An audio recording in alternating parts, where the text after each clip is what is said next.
Assalamualaikum warahmatullahi wabarakatuh. Apa kabar anak-anak ibu semua? Semoga kita semua dalam keadaan sehat walafiat ya. Baiklah, langsung saja kita mulai pembelajaran kali ini. Dalam video pembelajaran mata pelajaran geografi kelas 11 IPS kali ini akan membahas mengenai keragaman budaya Indonesia.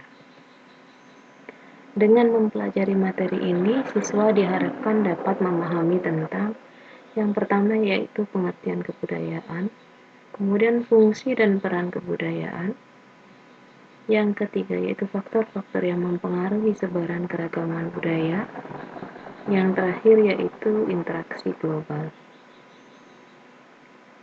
Yang perlu kita ketahui terlebih dahulu adalah pengertian budaya dan kebudayaan. Budaya merupakan akar dari kebudayaan yang memiliki arti akal atau budi. Secara etimologi, kebudayaan berasal dari bahasa Latin colere yang berarti mengolah. Menurut James Joyce, kebudayaan merupakan cara berpikir, bertindak, dan objek material yang membentuk cara hidup manusia. Kemudian adapun secara rinci, fungsi dan peran kebudayaan Indonesia adalah sebagai berikut. Yang pertama yaitu daya tarik bangsa asing. Dalam daya tarik bangsa asing ini menyebabkan peningkatan pendapatan negara dalam sektor pariwisata. Sebagai contoh, misalnya Bali ya. Bali itu kan menjadi daya tarik untuk negara-negara asing itu karena pariwisatanya ya, karena kaya akan kebudayaan, baik adat istiadat, kemudian agama, serta pariwisata berupa candi dan alam ya. Kemudian pengembangan kebudayaan nasional ini bisa menjadi identitas warga negara di mata dunia. Misalnya sebagai contoh yaitu batik ya. Batik itu bisa jadi identitas warga negara di Indonesia di mata dunia. Jadi kita menggunakan batik atau warga negara asing itu melihat batik, biasanya secara otomatis mereka akan langsung mengenali kalau itu adalah dari Indonesia. Yang ketiga yaitu sikap toleransi. Sikap toleransi ini adalah perbedaan pandangan hidup antar warga negara dapat meningkatkan rasa belajar untuk saling menghormati dan menghargai. Toleransi ini bisa toleransi agama, kemudian kebudayaan yang berbeda-beda juga. Yang keempat yaitu inovasi kebudayaan. Percampuran budaya dapat dijadikan sebagai inovasi untuk menciptakan kebudayaan yang lebih baik ya, inovasi kebudayaan. Kemudian kita lanjutkan dengan pengaruh faktor geografis terhadap keragaman budaya Indonesia. Yang pertama yaitu letak geografis. Jadi letak geografis itu menjadi salah satu faktor penting yang mempengaruhi cara hidup seorang individu. Di sini sebagai contoh yaitu misalnya kalau kita hidup di daerah pegunungan, biasanya rumahnya itu beratap rendah agar lebih hangat dan mata pencahariannya biasanya sebagai petani. Kemudian yang kedua yaitu posisi strategis. Indonesia itu dilewati Selat Malaka sebagai jalur perdagangan internasional. Hal ini menyebabkan banyak warga asing yang singgah dan mulai menetap. Hasilnya banyak budaya asing khususnya penyebaran agama. Ya karena berada di jalur Selat Malaka itu maka dianggap posisi Indonesia itu sebagai wilayah yang strategis.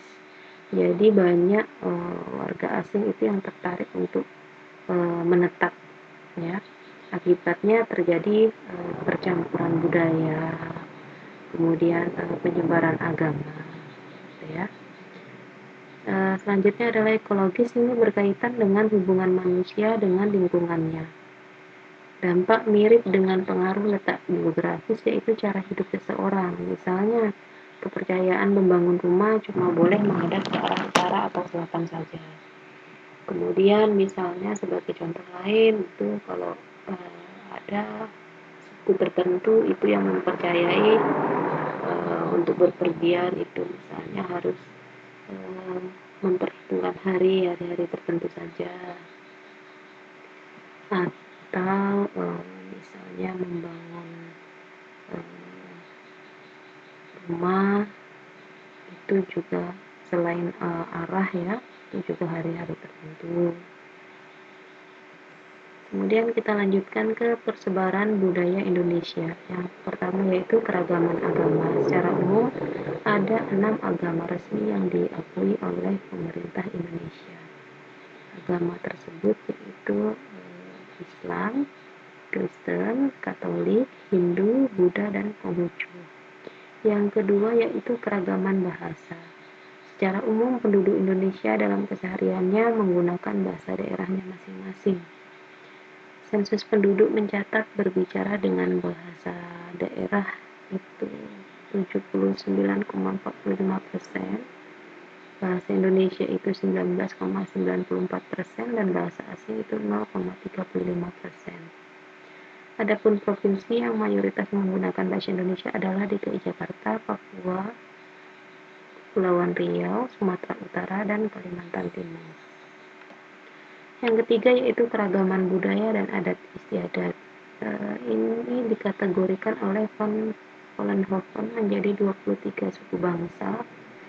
Di antaranya yaitu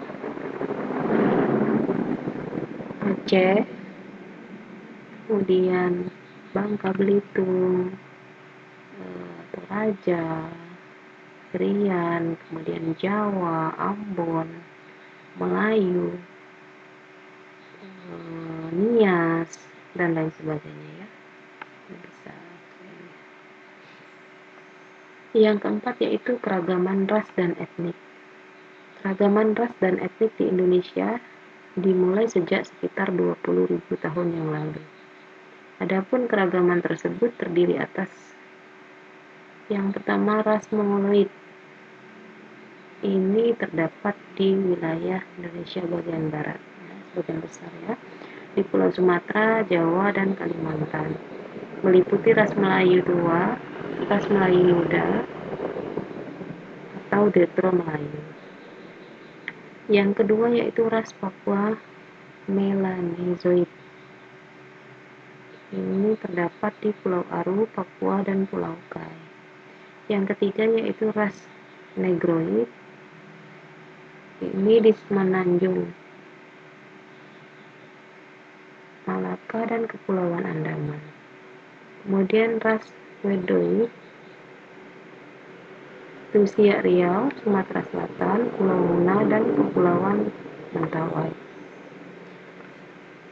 Kemudian materi yang terakhir yaitu interaksi global. Kebudayaan Indonesia itu sebagai bagian dari kebudayaan global.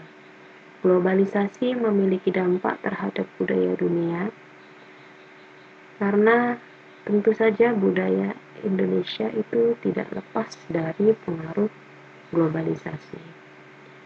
Kebudayaan Indonesia itu bagian dari kebudayaan global. Meskipun demikian, kita harus tetap menunjukkan budaya nasional sebagai identitas nasional. Intangible kultural Indonesia yang sudah diakui UNESCO itu antara lain adalah contohnya wayang dan keris, kemudian batik dan pelatihan batik, kemudian angklung, kemudian tari saman, kemudian noken, dan 3 genre tradisi Bali. Demikianlah video pembelajaran kali ini.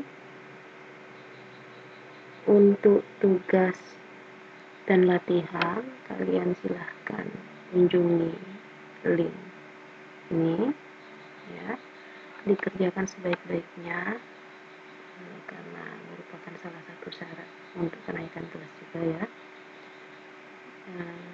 Ibu harap kalian semua paham. Kalau misalnya masih kurang paham, silahkan putar kembali video pembelajaran ini, atau bisa menggunakan referensi dari tempat lain, misalnya internet dan lain sebagainya. Demikian video pembelajaran untuk kali ini. Lebih dan kurangnya mohon maaf. Wassalamualaikum warahmatullahi wabarakatuh.